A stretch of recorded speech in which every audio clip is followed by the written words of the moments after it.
как и вся славная Красная Армия, начала свой славный боевой путь.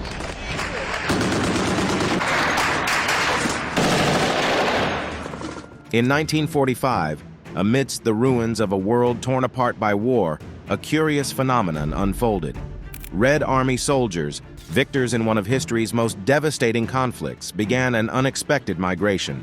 I don't know about the German, but if the Frenchman stands alongside us and helps us fight against the Nazis, well then maybe. Why, in their moment of triumph, did these men choose to flee to the West? This video unravels the tapestry of hope, disillusionment, and the yearning for a life beyond the battlefields. Join us as we explore the forces that drove these soldiers towards an uncertain future in lands they had once fought against. The allure of the West.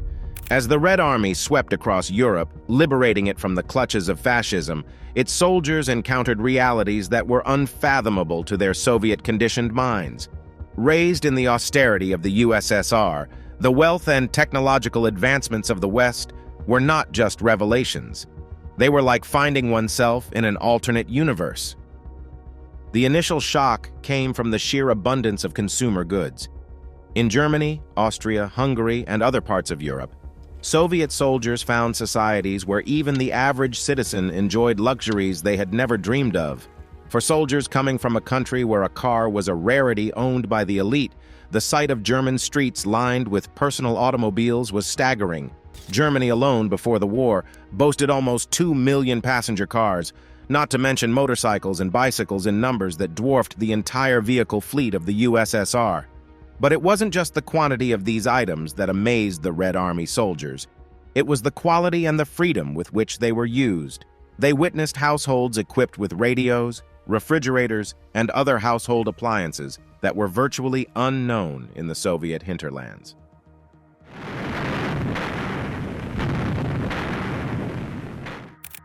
The concept of private ownership, so alien to the collective farm workers of the USSR, was embodied in every well-equipped German home they entered. The infrastructure further widened the gap between the two worlds. Soldiers who had grown up in villages where paved roads were a luxury found themselves driving on the autobahns, smooth, wide, and stretching into the horizon. The meticulously maintained cities and the technological marvels of the West, from advanced machinery to efficient agricultural equipment, highlighted the backwardness of their own country's infrastructure.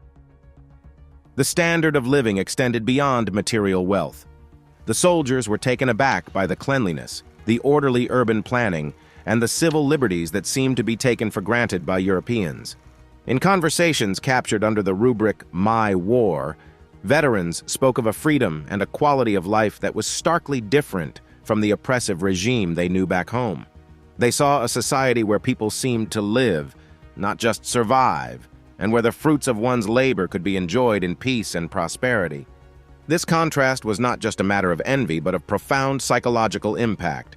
For many Red Army soldiers, the experience was a revelation that the world they knew was not the pinnacle of civilization they had been led to believe. The disparity between the propaganda of a worker's paradise and the reality of Western prosperity was too vast to ignore. It sowed seeds of doubt and disillusionment, challenging their perceptions of their own country and its place in the world. The Soviet reality.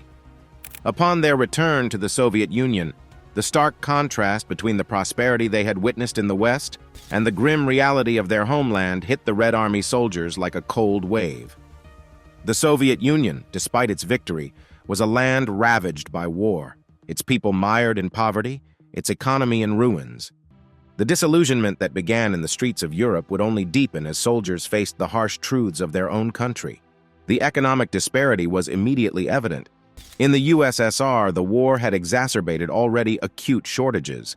Rationing was a way of life, with basic necessities such as food, clothing, and heating materials in perpetual scarcity. The soldiers returned to find their families and neighbors surviving on meager rations, living in dilapidated housing, and working tirelessly for little reward. The contrast with the relatively abundant and comfortable lives of ordinary citizens in Germany and other Western countries could not have been more stark. For many soldiers, The rural homecoming was a return to a life of hard labor with scant hope for improvement. Prior to the war, the Soviet countryside was already struggling under the yoke of collectivization, which had disrupted traditional farming practices and led to widespread famine. The war had taken its toll on the agricultural sector, with many collective farms lying fallow or destroyed. The machinery that might have modernized Soviet agriculture, tractors, combines, and trucks, was either outdated or had been requisitioned for the war effort, leaving peasants to till the land with rudimentary tools. It is enough to say that under this regime, fields gave forth rich harvests. Urban environments offered little reprieve. Cities, many of which had been heavily bombed during the war, were in ruins. Housing shortages forced multiple families to share cramped apartments, often with inadequate heating and plumbing. The rebuilding efforts were slow and burdened by bureaucratic inefficiency, leaving many citizens in squalid living conditions for years to come. The psychological impact of returning to such a reality was profound. The soldiers had sacrificed immensely, believing they were fighting for a better future. Yet, they returned to a country where the ideals of equality and prosperity seemed further away than ever. The Soviet propaganda machine continued to churn out narratives of a socialist paradise. But for those who had seen the world beyond the Iron Curtain, such claims rang hollow. Moreover, the political climate in the USSR remained oppressive. The brief wartime alliance with Western powers had opened a window to the outside world, but as the Cold War began to take shape, that window closed firmly. Stalin's regime tightened its grip on the populace, with increased censorship, surveillance, and purges to eliminate perceived threats to the state's ideology. Soldiers who spoke openly about their experiences in the West or expressed envy of Western standards of living could find themselves under suspicion of disloyalty, facing interrogation, imprisonment, or worse. In this atmosphere of fear and repression, the dreams of a better life that had been kindled in Europe began to fade. For many, the realization that their sacrifices had not brought about the promised utopia led to disillusionment with the Soviet system. Some began to question the very foundations of the socialist state, pondering whether the immense human and material costs of the war and the revolution had been in vain. The social fabric of the Soviet Union had also been irrevocably altered by the war. The loss of millions of lives left a demographic imbalance, with a generation of women facing a future without husbands, and children growing up without fathers. The return of soldiers did not bring immediate relief. Many struggled to reintegrate into civilian life, haunted by the traumas of war and disoriented by the changes in their country, beyond material wealth. While the stark disparities in living standards and technology were eye-opening for the Red Army soldiers, their desires to flee to the West were fueled by more than just material envy. Psychological and emotional factors played a substantial role, weaving a complex tapestry of motivations rooted in the human yearning for freedom, respect, and the opportunity for a new beginning. These intangible desires, when juxtaposed against the oppressive reality of Soviet life, became almost as compelling as the allure of Western prosperity. Freedom, or the lack thereof, was a profound factor. Soldiers returning from the West had tasted a world where individual freedoms were not just theoretical ideals but lived experiences. In contrast, the Soviet system, with its pervasive surveillance, censorship, and political repression, offered little room for personal autonomy. The freedom to speak one's mind, to choose one's path, or even to travel was heavily restricted. For many soldiers, the prospect of living in a society where personal liberties were respected became a powerful draw, embodying a vision of human dignity that transcended material wealth. The emotional toll of returning to a society that failed to adequately recognize or compensate its veterans cannot be overstated. Many soldiers came back to find themselves treated as mere cogs in the Soviet machine, their sacrifices taken for granted.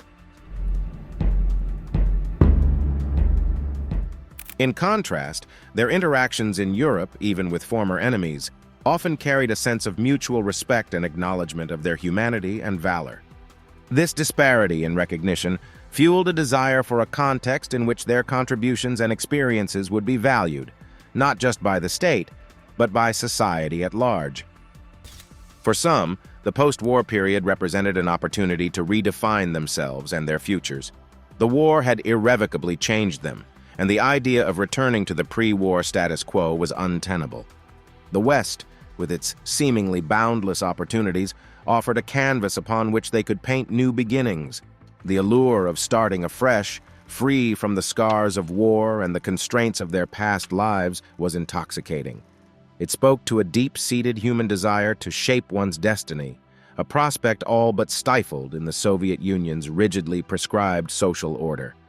The rigid class structures and limited social mobility in the Soviet Union, where one's life path was often predetermined by the state, contrasted sharply with the perceived meritocracies of the West. Soldiers who had been lauded as heroes abroad found themselves returning to a society where their future prospects remained limited.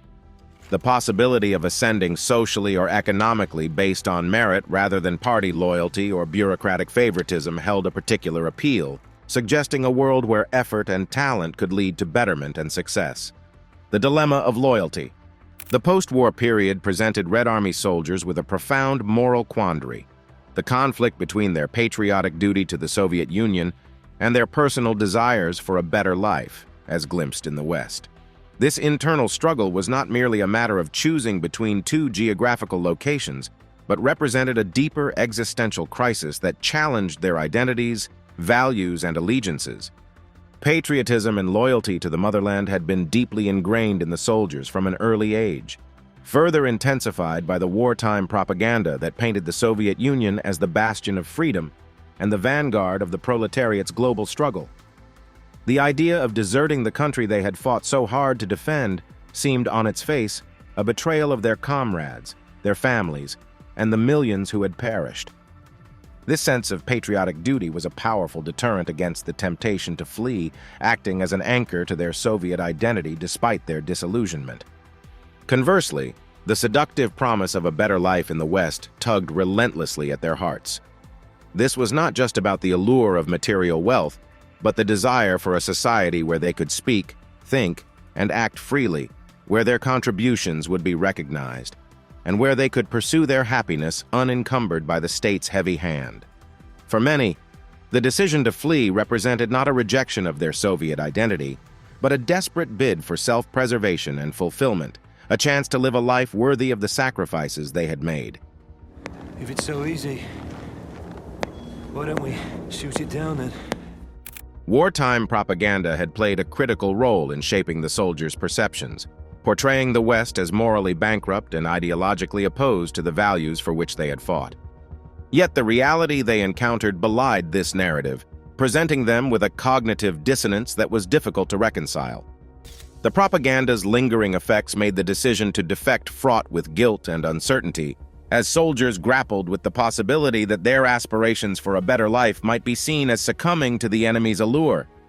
The fear of repression and the stigma associated with defecting were significant factors in the dilemma of loyalty.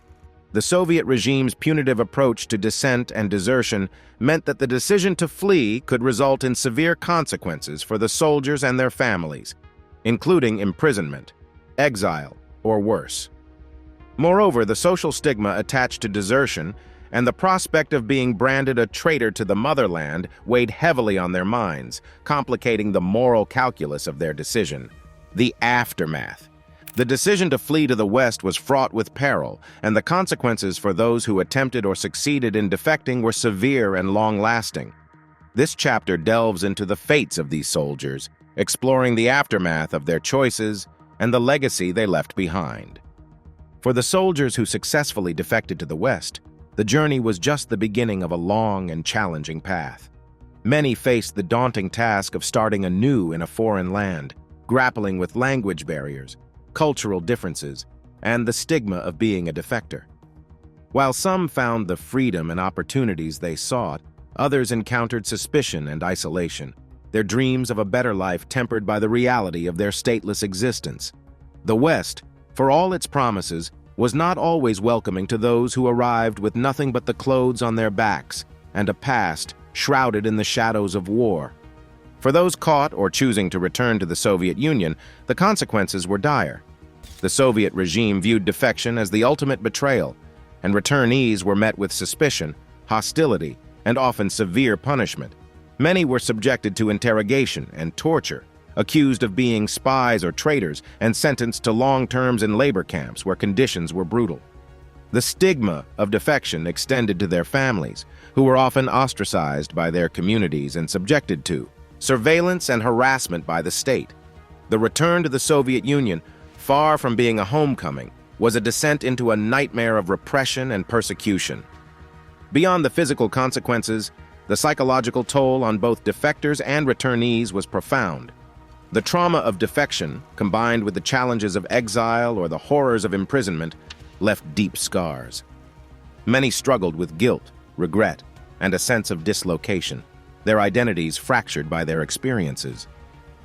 The dream of a better life, once so vivid, became for some a source of unending anguish, a reminder of what had been sacrificed and what might have been.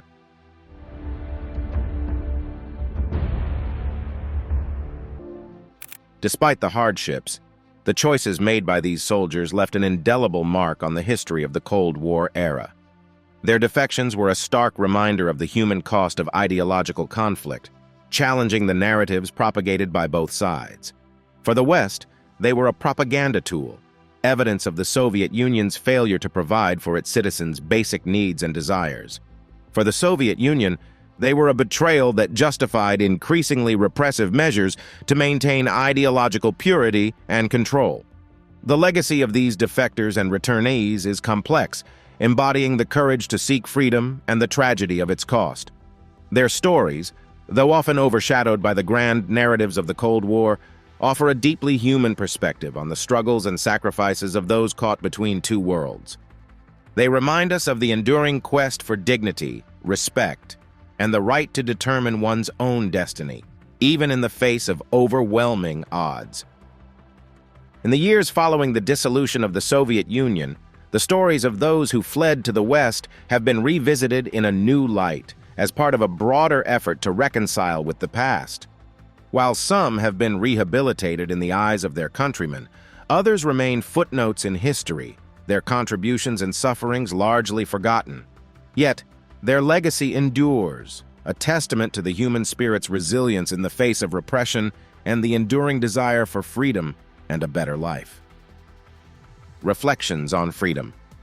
The events of 1945, marked by the Red Army soldiers' exodus to the West, echo profoundly into contemporary discussions around migration, loyalty, and the universal quest for a better life.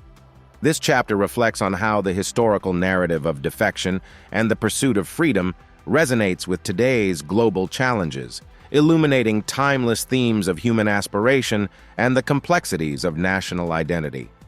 Today, millions across the globe embark on perilous journeys, fleeing war, persecution, and poverty in search of safety and prosperity.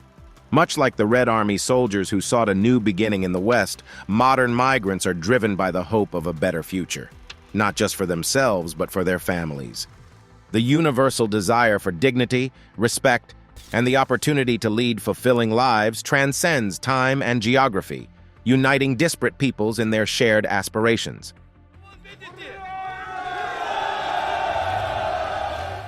The dilemma of loyalty faced by the soldiers, torn between their patriotic duty and personal aspirations, mirrors the complex identities of today's global citizens. In an increasingly interconnected world, notions of loyalty are no longer confined to national borders. Individuals navigate multiple identities, often balancing the love for their homeland with the realities of living in a foreign country. This complexity challenges traditional notions of patriotism, suggesting that loyalty can encompass a broader spectrum of affiliations and values. The stark disparities in living standards that prompted the soldiers' flight to the West remain a poignant issue as global inequities persist. The economic and social conditions that drive people to leave their homes in search of a better life highlight the ongoing struggle against poverty, oppression, and lack of opportunity. The international community's response to these challenges reflects our collective values and the extent to which we prioritize human rights and dignity over political and economic considerations. The stories of the Red Army defectors underscore the importance of international solidarity and humanitarianism. Just as some soldiers found support and a measure of freedom in the West, today's migrants rely on the compassion and assistance of host countries and global institutions. This solidarity, often manifested through asylum policies and refugee programs, embodies a commitment to the principles of freedom and human dignity. It challenges us to look beyond our differences and recognize the common humanity that binds us. At the heart of the Red Army soldier's journey, and indeed at the core of contemporary migration narratives, lies the power of hope. Despite the risks and uncertainties, the hope for a better future remains a potent force, driving individuals to brave unknown horizons. This enduring optimism, even in the face of daunting challenges, serves as a testament to the resilience of the human spirit and the relentless pursuit of freedom and prosperity. The echoes of history, understanding the legacy. The legacy of the Red Army soldiers who contemplated or embarked on the journey westward in 1945, fleeing the very nation they helped to triumph, reverberates through time, offering profound insights into the human condition and the socio-political landscapes shaped by their actions. This chapter delves into the broader implications of their choices, examining how history's echoes inform our understanding of freedom, identity, and the complexities of post-war reconstruction. The identity crises faced by these soldiers, torn between homeland loyalty and a yearning for the freedoms observed in the West, underscore the fluidity of national and personal identity in the aftermath of conflict. Their experiences challenge the monolithic narratives of victor and vanquished, revealing the nuanced realities of individuals caught in the crossfire of ideological battles. Today, as nations grapple with questions of identity in an increasingly globalized world, the soldiers' dilemmas highlight the ongoing struggle to reconcile local allegiances with universal human rights. The moral ambiguities surrounding the soldiers' desires to flee illuminate the complexities of victory in war. While the Soviet Union emerged as a victor on the world stage, the internal fissures exposed by the soldiers' disillusionment suggest a Pyrrhic victory at best. This narrative complicates the conventional triumphalist histories, prompting a reevaluation of what it means to win a war and at what cost. The moral reckoning faced by these soldiers continues to resonate in contemporary discussions about the ethical dimensions of military victory and peacebuilding.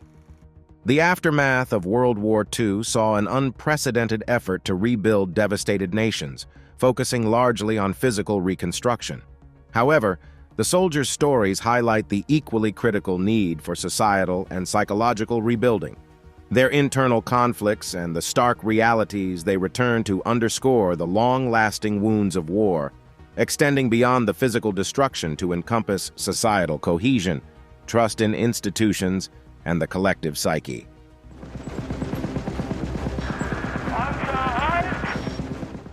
The lessons from this period emphasize the importance of addressing the full spectrum of post-war recovery, including the restoration of civil liberties, social justice, and economic opportunity. How societies remember and commemorate the past is continually evolving, shaped by ongoing scholarship, cultural shifts, and political dynamics. The narrative of the Red Army soldiers who fled to the West challenges the official histories and invites a more inclusive approach to remembrance. It advocates for a historiography that acknowledges the diverse experiences and perspectives of individuals who lived through these tumultuous times. As we move further away from the events of 1945, the imperative to capture and honor these multifaceted stories grows, ensuring that future generations understand the complexity of their heritage. Ultimately, the legacy of the Red Army soldiers' flight to the West contributes to a more nuanced understanding of freedom. It serves as a reminder that freedom is not merely the absence of oppression, but the presence of opportunities to live with dignity, pursue happiness, and express oneself without fear. As the world continues to confront new challenges to freedom and human rights, the soldiers' quest for a better life stands as a testament to the enduring importance of these ideals.